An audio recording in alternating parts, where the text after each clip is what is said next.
আসসালামু আলাইকুম বন্ধুরা, আশা করি সকলেই ভালো আছেন।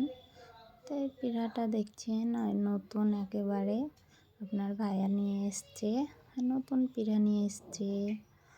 তারপরে আর একটা নতুন বেলন এনে দিয়েছে আমাকে। তা আমি আজকে প্রথম করছি, রুটি করব। তো এইদিকে আমার লেচি করা হয়ে গেছে, এদিকে লেচি করে রেখে দিয়েছি। আর এই দুটো বেগুন পোড়াবো, আমি দুটো বেগুনে পোড়াবো। আর এইদিকে কি সুন্দরভাবে রুটিটা ফুলে যাচ্ছে,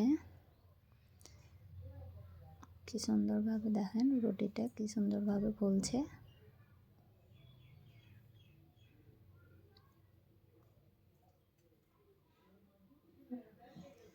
এবার আমি রুটিটা তুলে নিলাম। আর এইদিকে আমার ছেলে বেগুনটাকে ছিলতে লেগেছে, আর এইদিকে আমার রুটিও হয়ে গেছে, বেগুনও হয়ে গেছে, বেগুন ছানাও হয়ে গেছে।